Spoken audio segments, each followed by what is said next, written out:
Good morning, everyone, and welcome to the Insight APSAD webinar series. I would like to begin by acknowledging the traditional owners and custodians on the land of which this event takes place. I'm coming to you today from Meanjin on the lands of the Turrbal and Yagara people. I'd also like to extend that acknowledgement to any Aboriginal and Torres Strait Islanders who are joining us across the web today. My name is Sam Clark and I'm one of the nurse educators here at Insight, and I have the pleasure of facilitating today's webinar. Our presenter today is Dr. Belinda Lunnay. Dr. Lunnay is a postdoctoral researcher at the Research Centre for Public Health, Equity and Human Flourishing, Torrens University Australia. She has qualifications in health promotion and public health sociology. Her expertise is in understanding how structural disadvantages impact health outcomes, with a particular focus on social class. She is currently working with Professor Paul Ward on an Australian Research Council funded study on social class disparities in women's alcohol consumption behaviour, perceptions of alcohol-related breast cancer risk, and trust in risk messages. In today's presentation, Belinda is presenting Taken with a Pinch of Salt, Delivering a Message that Alcohol Causes Cancer. And this presentation will provide evidence-based guidelines for alcohol risk message delivery that might increase equity in breast cancer prevention. So without further ado, I will hand over to Belinda. Thank you. Thank you, Sam. Yes, and thanks to everybody who has tuned in live today. I'm Belinda. I'm coming from Kaurna country today, the beautiful Adelaide Plains, and I certainly extend my respect and echo the sentiments that Sam made, recognising also that the land that I'm on here today is unceded. And so I also pay my respects to Aboriginal and Torres Strait Islander people who are listening today and also to the recording. Certainly, I'd like to thank the Insight team for the invitation to come along. I'm really fortunate to have met Michelle Taylor at the APSAT conference last year in Darwin. And in speaking with Ben Walters, to shape up the idea for this talk, and in thinking about how our research could inform and sort of start to guide the practices of professionals who might be in a position to perhaps improve message delivery about cancer-related harms of alcohol in particular ways that acknowledge that there are structural limitations to people's lives and to their drinking decisions, but also to the structures of the healthcare workforce that make it possible and feasible within a certain scope of practice and real life settings that you might be working in. We really wanted to gauge, in hoping that this talk would have value and relevance for you, we really wanted to gauge whether you felt like the research had scope for improving practice, but hopefully to open a dialogue so that we could, progress this discussion beyond just expecting that people will pay attention to risk messages. I mean, how can they pay attention to them if they don't exist? But certainly also in ways that don't blame and shame individuals for not being able to act on risk messages. So with that in mind, I've titled the talk Taken with a Pinch of Salt, which is actually a quote from one of the research participants that we've done a qualitative interview with. And it's really to get at an understanding of this idea that we can take a message on board without completely believing that it's likely or that it's likely to result in a particular outcome. And that really does capture, I think, how women feel about the message that alcohol, and people generally, the message that alcohol has a link with cancer, because there's still, some fragility in terms of whether the message is trusted, believed, considered to be credible, but also whether it's relevant within daily lives.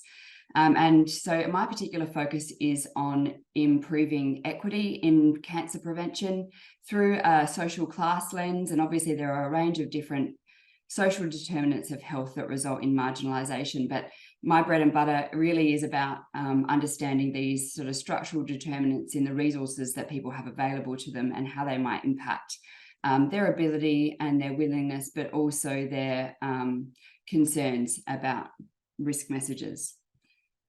So I suppose that just to start off with, I wanted to give you an idea that we've done a bit of advocacy in this area already, potentially to counterbalance the media reports that sort of still seem to point the finger at people for drinking alcohol and putting themselves at harm, to balance this out and to sort of present the structural factors that might have an impact on people's abilities to make alcohol-related decisions. And so today, what I'm going to do is run through how do social contexts influence alcohol risk message delivery.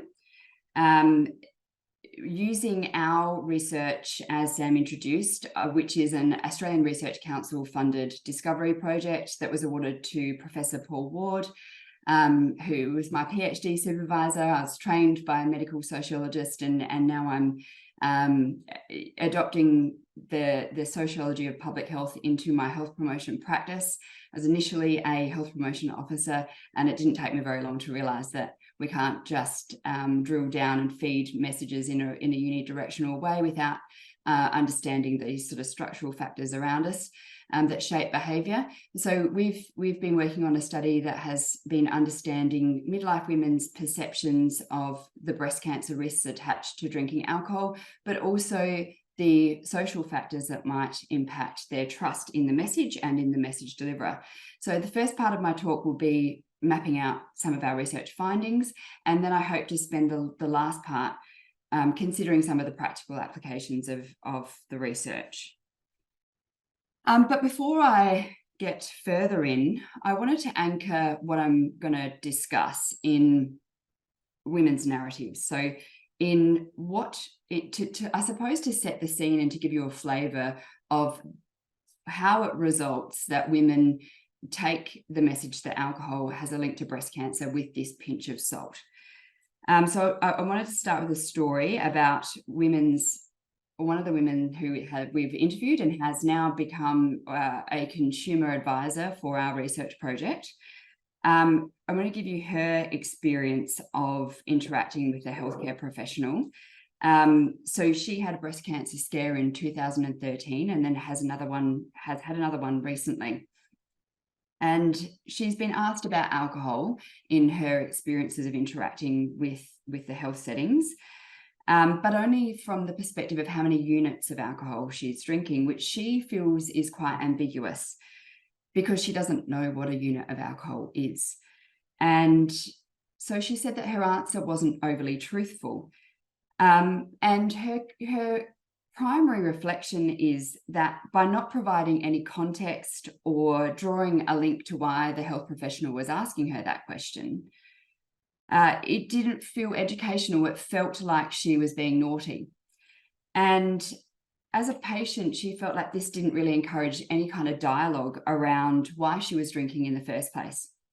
It didn't give her an opportunity to know why she might like to think about reducing alcohol. And certainly it closed off the opportunity for a more holistic discussion. But at the same time, she acknowledged the limits and pressures on the health professionals she was seeing in terms of their time and also their knowledge and expertise.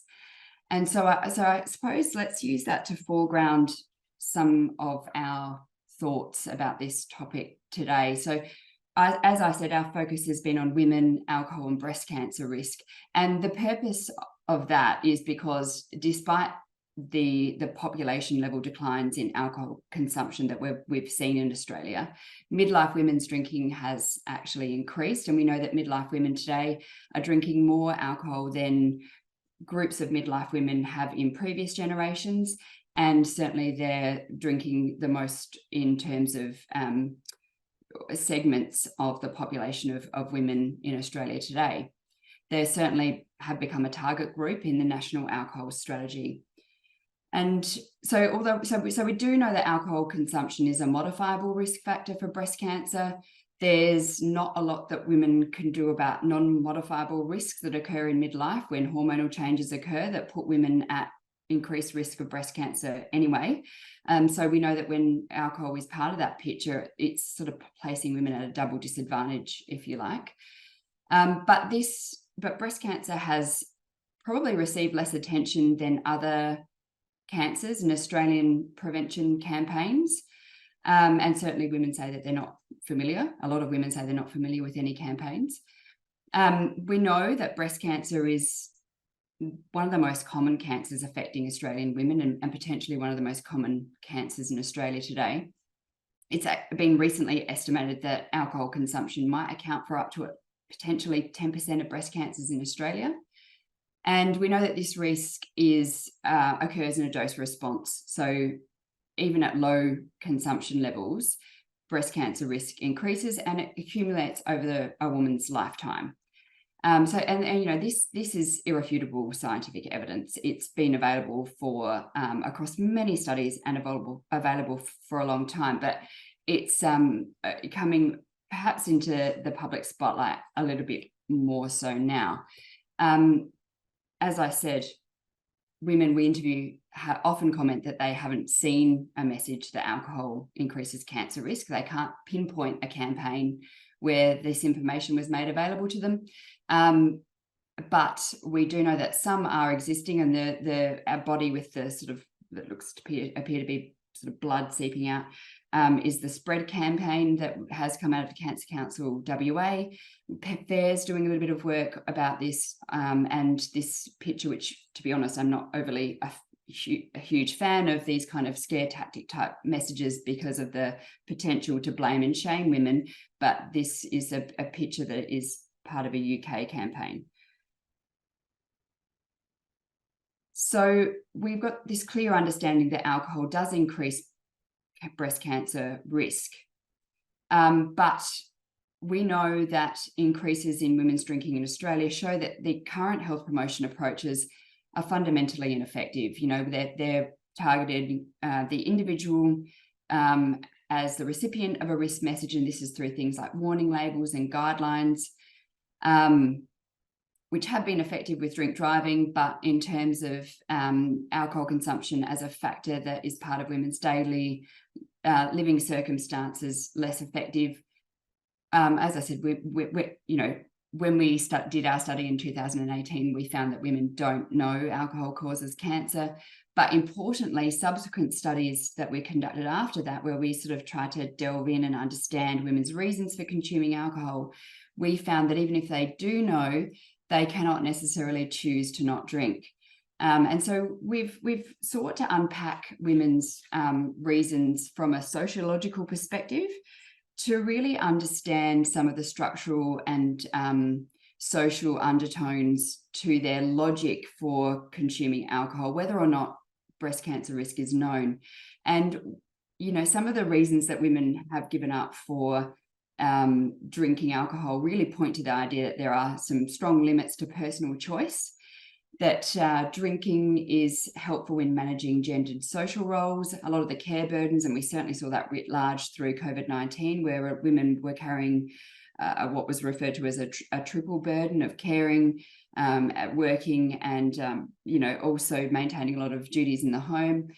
Biographical changes occur during midlife that women often feel a huge sense of being out of control of, and so menopause, the aging process, that alcohol can help to temper some of those emotions that are attached to life's challenges, but also life's disappointments. We know that there's a lot of shifts that occur in women's life structure, that be retirement. And our Professor Megan Warren, who is an anthropologist and has expertise in gender studies, a CI on this project, has really helped to understand some of the issues around violence against women that are attached to, and various other forms of insecurity that create a role for using alcohol in order to cope. And so you can follow that if you like. And of course, overlaying all of this are the commercial drivers of alcohol consumption. We know that women are increasingly a target market for alcohol-related products. And a lot of this is occurring in really subtle and insidious ways, be it through why mum means on social media posts that are potentially fueled by the alcohol industry. There's a whole suite of important work occurring to understand these complicated commercial and gendered drivers of alcohol consumption. So all of this must be taken into account when we're thinking about how do we deliver this message that alcohol is a link with breast cancer, because the territory, as you can tell, is extremely fragile. It's gotten to the point where certainly in Canada, people are saying, is it time to put cancer warning labels on alcohol? And I'm not necessarily a proponent of that. What I do think would be an important first step is to start to remove some of these sources of confusion for women about some of the risks of alcohol for breast cancer risk.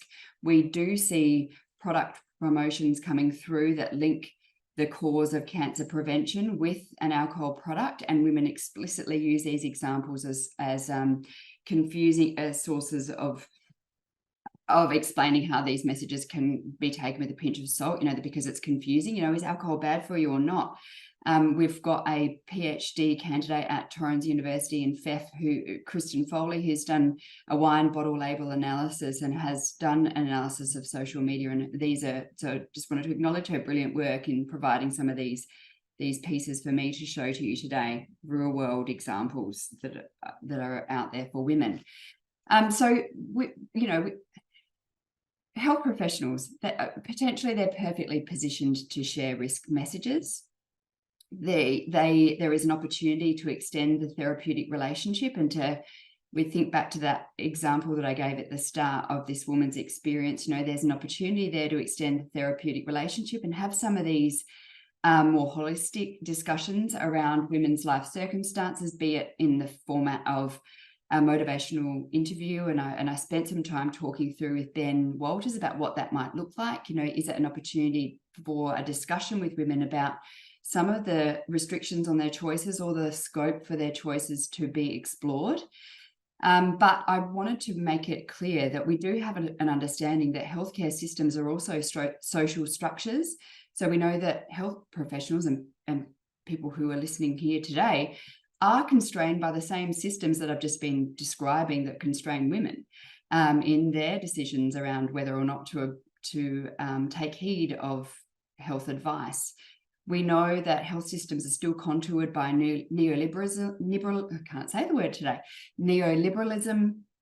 and there's a biopoliticking of breast cancer prevention that still emphasises personal responsibility, and this seeps into some of the rhetoric that we see in health promotion schemes, and also in media reports and mainstream narratives around the kind of assumptions that people can make about who is at risk and who then is a risky body. So I have got some question marks around the notion of using an interaction with a health professional as a teachable moment. But again, I think just recognizing that and acknowledging scope for these sort of holistic discussions is still important. Look, as I said, I'm trained in health promotion, and circa 2000s, we started to realize that knowledge is actually limited in changing behavior. As I've said, we need to understand the social, cultural, and commercial determinants. But we also need to find a way to deliver the message, because people can't change if they simply don't know. But we're very conscious of leaving people to sit with a message that they simply have no agency to act upon. And my colleagues, Professor Paul Ward and Kristen Foley, are doing some great work exploring this through the lens of cruel optimism. And we've also been spending a lot of time trying to navigate on this sort of spectrum between between free will, this structuralist, we are wholly governed by our social context, and then, we have full scope to navigate our social context, and then having no choice, determinism, where we are wholly governed by social structures. where does personal responsibility sit within that? And that's where my interest is in social classes coming in, because I'm wondering how modifiable risk factors are, and trying to find the meat in the middle between guilt and shame, between accomplishments and success, in terms of taking those messages on board and reducing cancer risk. So we from a sociological lens, we conducted a whole range of studies, actually, and we were really interested to understand why women drink alcohol, and we found a range of important themes came up, and we've explored this thematically from seeing alcohol consumption as a part of women's self-care, their wellness activities they participate in, women's use of alcohol as a safety net. In the absence of other form of social supports, they've always got a mainstay of alcohol to gravitate back to.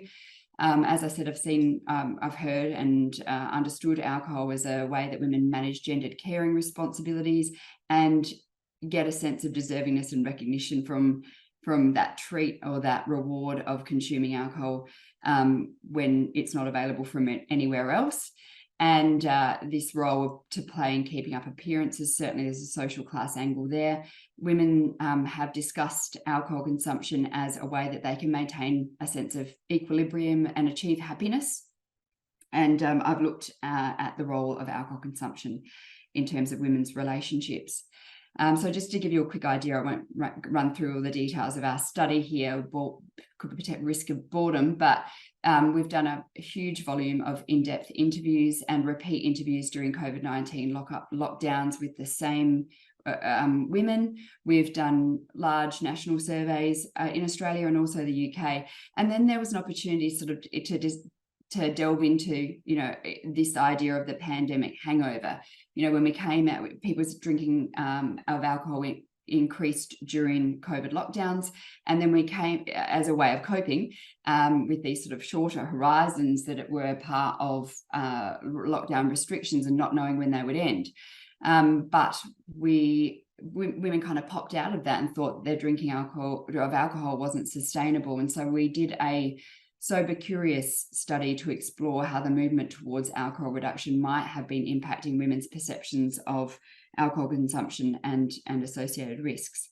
And just to flag here, as I've said, our study looked to understand women's social class as a major way that a major factor that contours their relationships with alcohol, looking at the economic aspects of their life chances, so the financial resources that they have available, but also from a social and cultural capital angle, that to understand who women know and the activities they're able to participate in also shape their their drinking, their reasons for drinking, and also their ability to make reductions.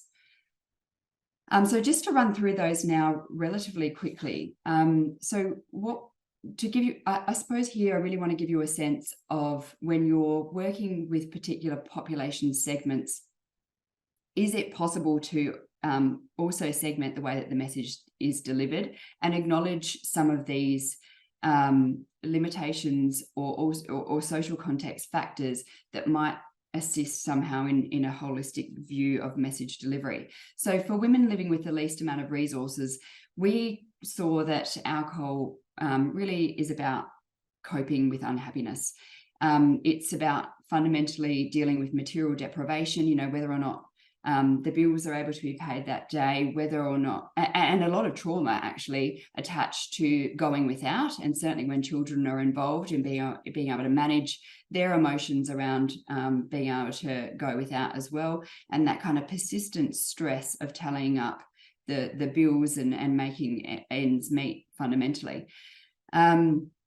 It's also important, and this is a really important structural factor, that manufacturing happiness through alcohol is in the absence of other forms of supports. And women spoke a lot about alcohol being a chemist and alcohol being easier to access and socially acceptable, so widely pervasive, and no questions asked about it, that, there is definitely room for increased support for women who are certainly living in poverty as the cost of living increase. And equally, though, we did find that alcohol consumption was a really important and valued way that women who are living in difficult circumstances can let their guard down and reduce isolation against this relentless need to be stoic. I'm not going to read these quotes in full, but just to grab at the key words, just to give you a sense of the sorts of themes that come out when we're speaking with women who are living in working class positions. That alcohol is about relief, increases their autonomy, it's an emotional release, it's about resting from the stress. And, I think these things are really important to put to view when we think about risk messages, because they point to what women are giving up, and it's an awful lot that we're expecting women to give up with the potential risk of developing breast cancer. So we've got, as I said, we've sort of organised our data set into different social class groups. And so when we looked at women who are living with more moderate access to resources that might be referred to as middle class, we found quite a different picture, that drinking alcohol really is a way to maintain happiness through relaxation. And often for women in middle class positions, we found the patterning of alcohol was, obviously alcohol is a highly addictive substance, but we found that this patterning to remove boredom, that there was this ritualistic and habitual aspect to alcohol consumption that is really difficult to disrupt. So a different logic and reason for consuming alcohol. And so again, this points to the idea that we need to segment perhaps the way that we deliver risk messages to this group. Women talked about just drinking on their own, not necessarily something that was social. They didn't need to be going out, but they did still have different types of drinks that they felt like that was their special drinks, but then their mainstay at home sparkling white in this example here, something that is very ingrained in terms of the structure of their daily lives. So when we looked at the data across women with the most resources, we found that drinking alcohol really reflects their happiness. It's a completely different picture when women have got far more agency. And perhaps this means that you might think that this means that there's greater scope to reduce alcohol. And fundamentally, I suppose that there is, but there's also some really important social reasons for women who are in affluent positions that drink alcohol that need to be accounted for. Women still feel a lot of peer pressure to consume alcohol. It's part of their leisure experiences. It is a way that they can achieve pleasure. Women talk to us about there not being very many alcohol-free options. At every point they go into in their lives, that alcohol is on offer, be it a haircut or a school event. But we also did find that for this group, where women are often doing a huge juggle of managing full-time workloads and family responsibilities and caring responsibilities for older parents, alcohol helps with stress management. It's sort of that, alcohol consumption has potentially increased for this generation of women who were sold the idea that they could have it all. And it's almost the illusion of emancipation when they're relying on alcohol in order to cope with stress. And we need to think about that when we're coming in from a public health angle and now telling them that this substance that has been helping them to get along all the while and reflects equality with men is actually causing them harm. So we've looked at this. We can see there's some of these quotes from women to point out the idea that alcohol is so pervasive, that everything revolves around alcohol, but also that it enhances life, and it's seen as a positive thing. So it's also a difficult, socially difficult to reduce consumption. So I want to move now into thinking about what can be achieved within the scope of healthcare practice. How can we shift forward from knowing all these things and all these structural limits and factors that might come into play when women are navigating alcohol and breast cancer risk messages and weighing up whether or not that's a message that is they think is translatable into their unique daily life context. What can be done? So with this view, we asked women, we didn't explicitly ask them why they take the message with a pinch of salt. We asked them about what factors might impact their trust in risk messages. And the first point that I wanted to bring to bear here is that women felt some skepticism of experts. And a lot of this is in part, I think, because women feel like information can be skewed to serve interests. And I certainly, when we did a study of media reports and the way that the media can report on the science behind the alcohol and breast cancer link, there's a lot of ambiguity and vagaries around that it potentially increases the risk, or it's thought to. And I think that this doesn't necessarily help women when they're trying to interpret the science and interpret the trustworthiness of information. Women feel like they often have inadequate time to consider evidence. And this is particularly the case for women in working class positions, they need time to develop a literacy and to gauge research evidence that is reflected in news sources or through their health professional, and weigh this up against their own trusted sources of evidence. There's a whole literature around lay epidemiology and the way that women do that. And we've got a PhD student, Sam Batchelor, who's looking specifically at lay epidemiology and how this weighs into women's perceptions of whether or not they're a candidate for breast cancer, whether or not they're a candidate for getting breast cancer compared to who they think is a candidate. The study that I did around sober curiosity women spoke to us about how they think that this knowledge is still really uncommon, and that they felt like if it was made more commonly known that alcohol is a risk factor for breast cancer, it might be easier for women to accept. And part of that is that lay epidemiology that women grab at peers and how peers make sense of scientific evidence and who they trust in, and then they weigh up and come to their own assessment of the trustworthiness of information.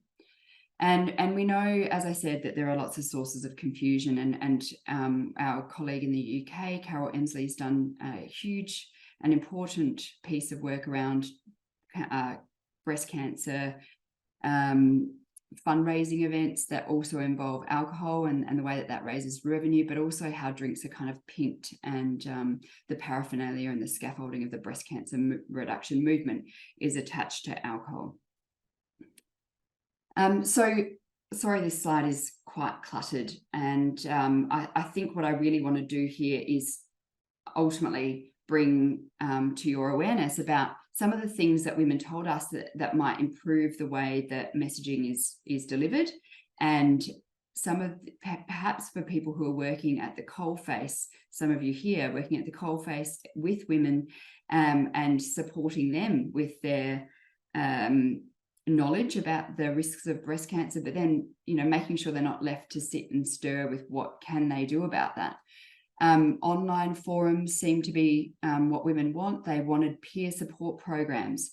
They certainly wanted the responsibilization to be not theirs, to be removed. Can we spotlight on some of these commercial factors and explain to women that we understand the difficulties in navigating some of these structural determinants of whether or not they can take on risk messaging.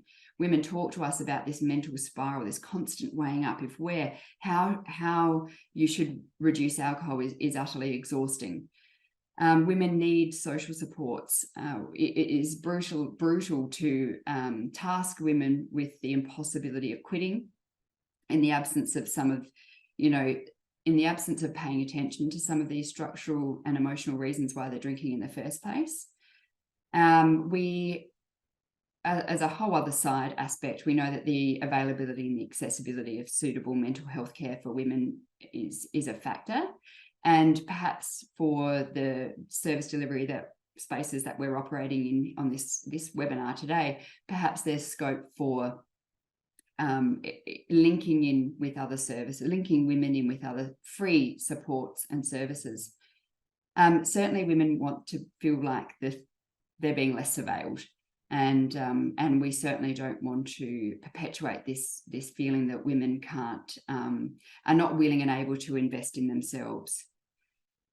So in terms of implications for practice, it's from our data, it's very clear that we need to show recognition of the complexities of women's lives, and making sure that when alcohol risk messages are delivered, that this is done in really even-handed ways that recognise these full swath of determinants that I've just put to you.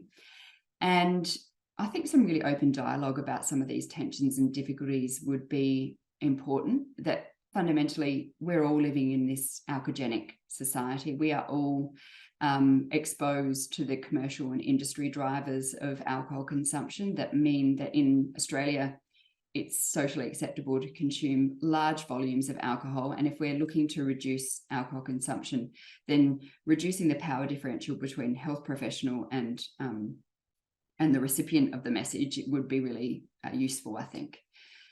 We've also been looking at how public health can shift the narrative from this negative, subtractive, we need to be reducing alcohol, we need to be giving something up, because women, as I've just pointed out, really have this reliance on alcohol for coping, and to then ask them to give that up, I think is just insurmountable for them.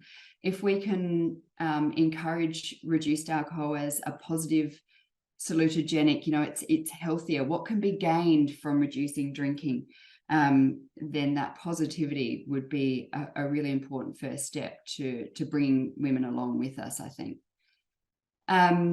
We did look at preferred sources of information as well, in terms of who do women want to deliver the message. And as I said, women feel that the message can be skewed to serve interests. So part of this is about about presenting messages where there's no certain point of view to be pushed. Women particularly talked about messages that are delivered with a pharmaceutical angle or attached to a particular product as being really off-putting. And I don't imagine people on the call here would be doing that anyway. But and it's important to note, though, that when we're thinking about message delivery through other sources of information, what else is going on? If women talk about, if they're reading a magazine and there's an important article about alcohol consumption and increased breast cancer risk, and then 5 pages down there's an advert for alcohol, that's again, that kind of leads to confusion for them. Women talked about trusting health organisations that are designed for women and by women, particularly cancer support organisations, compared to media outlets perhaps. And they really like the idea of a personal story, which matches up with our data about the way that women come up with this idea of who is at risk for breast cancer using their lay epidemiology. Women really like, as I said, cancer councils, but also hospitals, and they really said that they liked messages that had been collected and have some sort of medical or scientific support base. And they've noted some hospitals in this particular example here. And again, I talked about where knowledge is uncommon, it's difficult for women to feel that the message can get traction. I suppose it probably perpetuates the idea of peer pressure attached to reducing alcohol consumption or saying no, but they did feel like it sort of seemed to exaggerate the risk. And I think what this really does come down to is women need some kind of understanding about the magnitude of the risk, and that's not necessarily common or readily available to them. And so a starting point could be really just to map out some of the science about the dose response, and every reduction would simultaneously be a reduction in risk. We found that there was a real class basis for that contoured the sources of information that women had trust in, which really makes sense when you think about some of the institutionalized distrust and intergenerational traumas that have been attached to women who experiences when they're in working class positions, if not living in poverty, particularly today when rates of inflation are huge, and that homelessness is a really worrying issue for women. So women in working class positions, they prefer to hear from the health organisations and from hearing from peers. And I know there's some great work going on through Insight that is trying to generate peer approaches to alcohol reduction. Women in middle class positions were the ones that liked the social organisations. They had huge trust in the Cancer Council, and their distrust was like pointed at, as I said, pharmaceutical companies and also a little bit in the news media. Affluent class women with the most access to economic and social capital, but also so points of contact in their peer network potentially come from a medical background, which increases trust in scientific institutions, but also had the cultural capital or the knowledge basis to be able to discern information, were preferred to see information from where healthcare providers had referenced scientific studies that had been generated by universities, and they were interested to know the credentials of the expert behind the message as well. So these are things to keep in mind when we're thinking about audience segmentation of risk messages. And just to finish up now, I wanted to flag with you where we're going with all of this. So we're working on a multi-phase study. We've done a lot of empirical work around understanding women's reasons for consuming alcohol, and their perceptions of breast cancer risk, their trust in information sources. And now we're looking to do a final stage of the study that is about translation through consumer engagement and co-design. And we've already begun this process. We've brought together a group of women from different social class groups, from different levels of alcohol consumption, no previous breast cancer diagnosis, to be our group of experts. And they're really helping us. They're really kind of creating the charges, I suppose, that we take to different stakeholder groups who are responsible for, or who at least participate in brokering risk messages in some shape or form. And we're asking them, what do you want us to take to these stakeholder groups, and to tell them about what the ways that you think would be useful to you about how risk messages are delivered. What do you want them to know about your life circumstances, and then taking to them and discussing, for example, with the media. Our second group is with health professionals, and with policy and advocacy groups, and asking these groups, all as consumers as well, within the real world conditions that you're practicing in, what are some of these wish list items or this utopia that women are coming up with? What's possible and feasible within your daily practice? And then we, like in this kind of concertina design, which is Professor Paul Ward's brainchild, we can, take back to these groups, to take back to the experts, and say, this is what's feasible and possible. And then we can come up with some kind of translational guideline as an outcome, or a product that they're designing and delivering as the ultimate end user. And again, it's got a social class aspect, so we can work toward increasing equity in breast cancer prevention. And so, as I said, we've worked with the media already, and our next phase is working with health professionals, some of the people here today, hopefully. And we've just received funding from the Women's Health Research Translational Network for this component, which is excellent. And I wanted to put this out here. Please be active in the chat. Sam is about to, has been, thank you, Sam, gathering up questions and comments and in that chat. And I'm very interested to know, what are the real world possibilities? What are some of the limitations or challenges you might experience in putting into practice some of the content that I've just thrown at you? And we will be convening a group of stakeholders to run a deliberative dialogue, and to take to a group of health professionals some of these utopian ideas from women. And if that's something you're interested to be a part of, we would absolutely welcome you to get in contact with me, and just determine whether we can have some further dialogue about this with you. Just to finish up, some of our publications, if you're interested, and some of the links to the media articles. I know these will be made available after this point in time, and also in a PDF to you, and some of our references. Thank you very much for listening.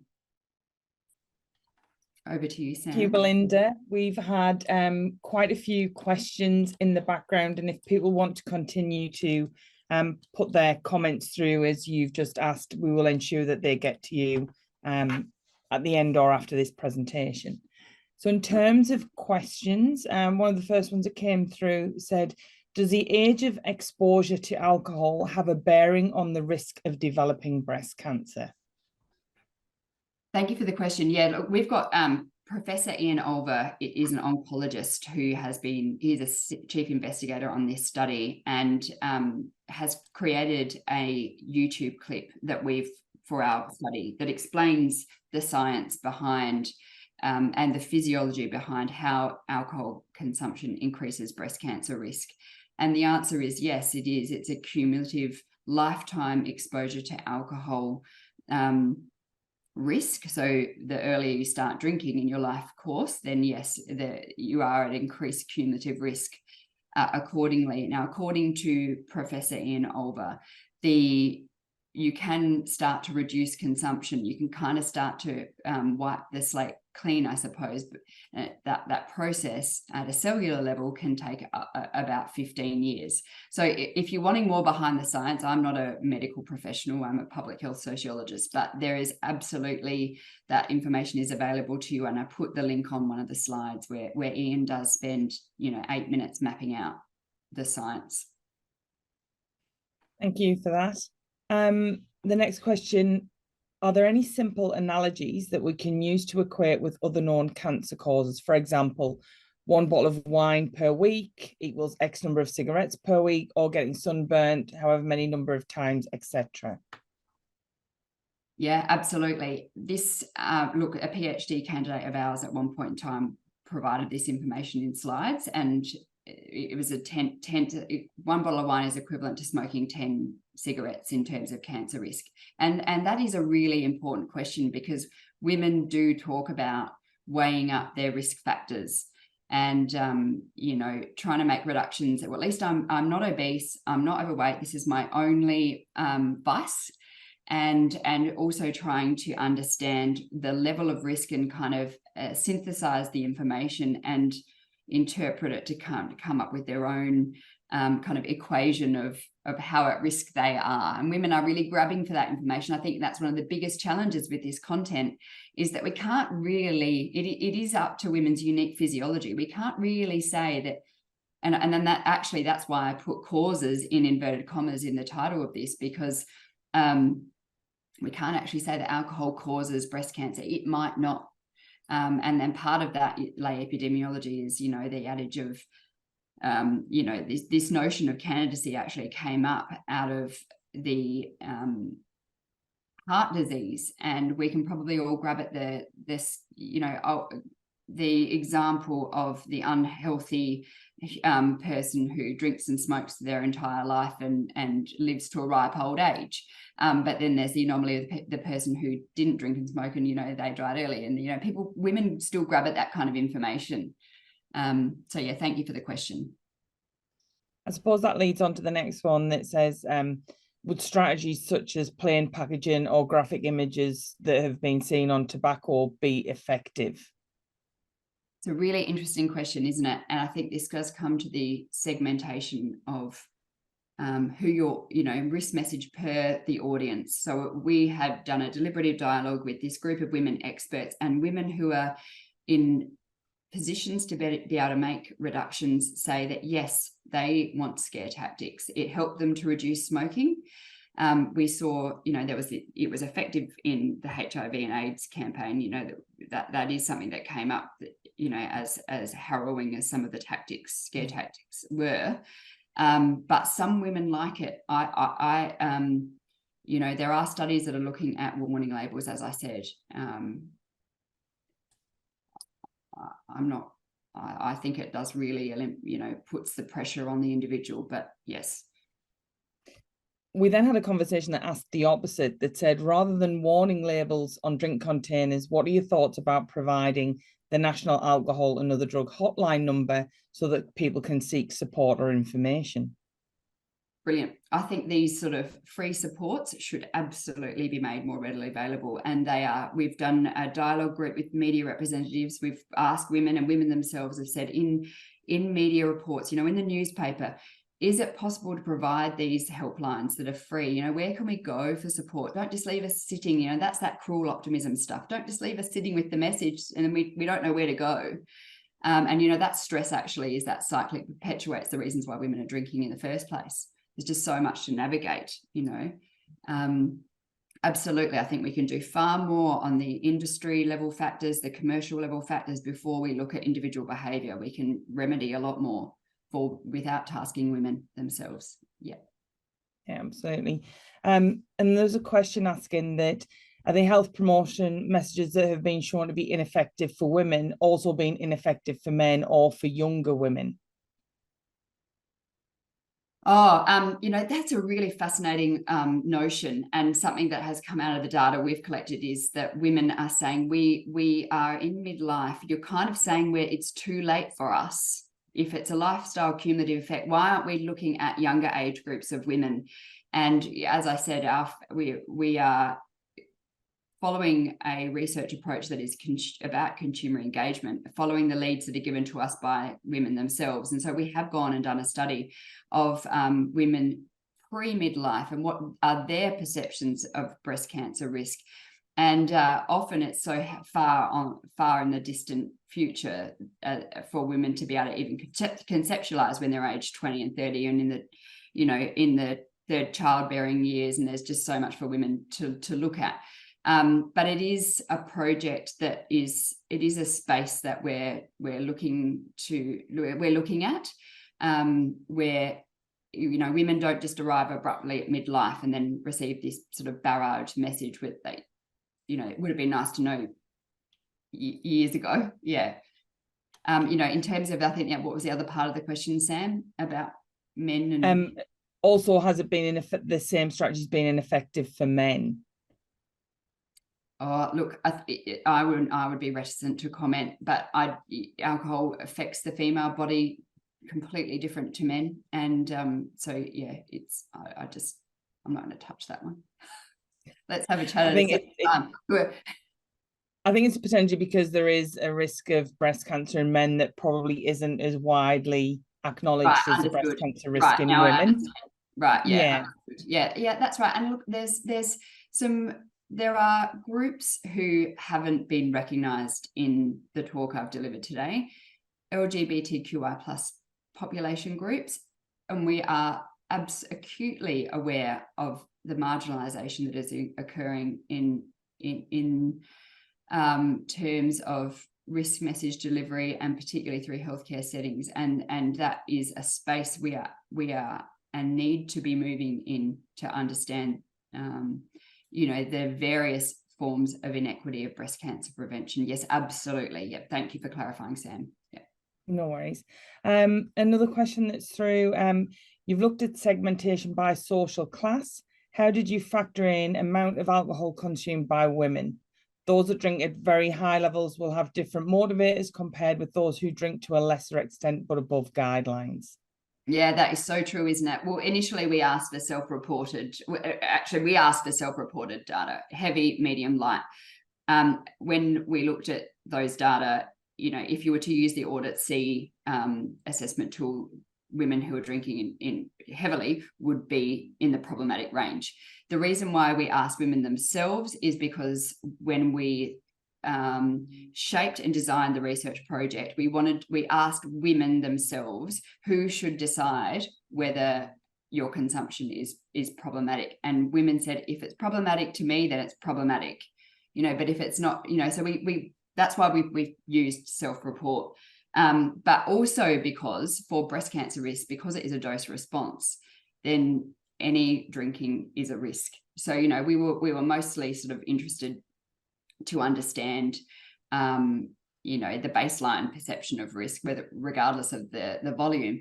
But it definitely is the case that overlooked, I think, in this is how addictive alcohol consumption is, how addictive a substance alcohol is, and the more you drink, the more you need to achieve an effect. And some of the women that we have worked with who are living in poverty have experienced quite extreme trauma and rely on large volumes of alcohol in order sleep. So yes, I mean, look, that is, yeah, absolutely an important consideration. Yeah. Another question that came through was, has any conversation happened in the breast screening space? Yeah, it has. And I noticed Antonia Lyons is on the call and Kate Kersey is as well. And so they'll be familiar with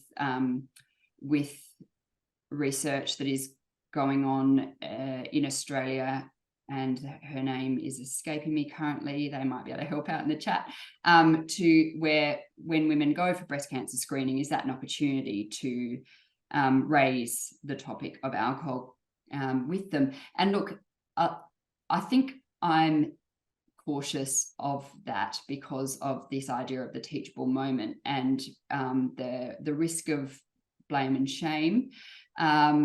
But there is work that is going on in that space, definitely. And our student Paul Ward and I are supervising Sam Batcher is looking at, from a slightly different angle, is looking at how women's perceptions of alcohol-related risk factors might weigh into whether or not they attend screening in the first place. I am quite personally and professionally, in terms of coming at this from a sociological angle, am quite concerned about the notion of a teachable moment, and for women who have no ability to act on the message.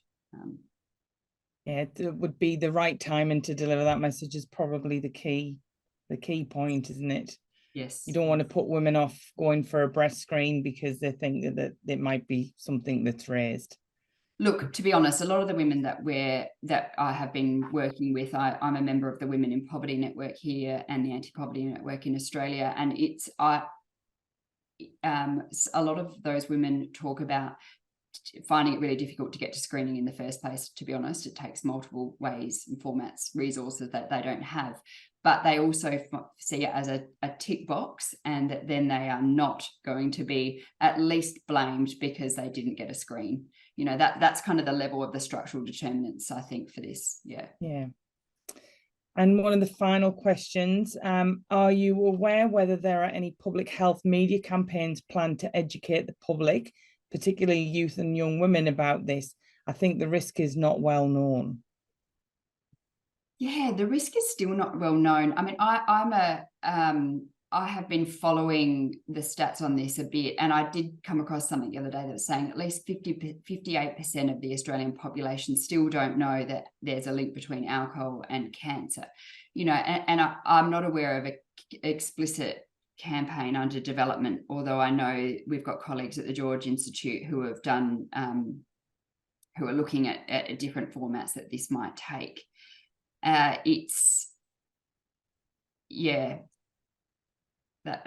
not aware of something on the world, although, I mean, look, there are lots of different approaches that we're trying to take. We're working with mainly from the policy angle, actually, for reducing the confusion, working with FARE to reduce confusion around alcohol and breast cancer, but also with Cancer Council South Australia to do media releases and things like that. Yes.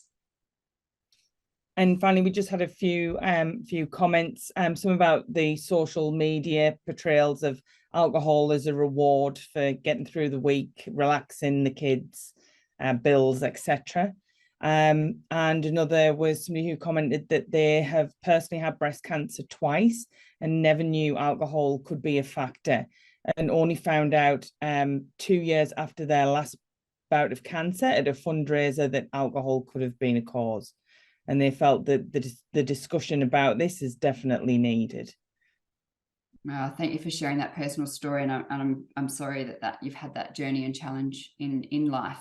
And I mean, I think women we have worked with are calling for those personal stories, that they want to hear those kind of personal narratives. Brave and courageous to share, and I think, look, ultimately, women have a right to know, and they don't want to feel like dupes. They are pummeled with information that alcohol is normal, expected, and then to then find out that there's a health risk, I think it's a real challenge point. It's a real tightrope for us to try to communicate the message, but also not blame and shame and account for all these other factors. But ultimately, like I say, we can't expect people to pay attention to a message that they don't know about. So we do need to find ways of gently delivering these messages in ways that can be received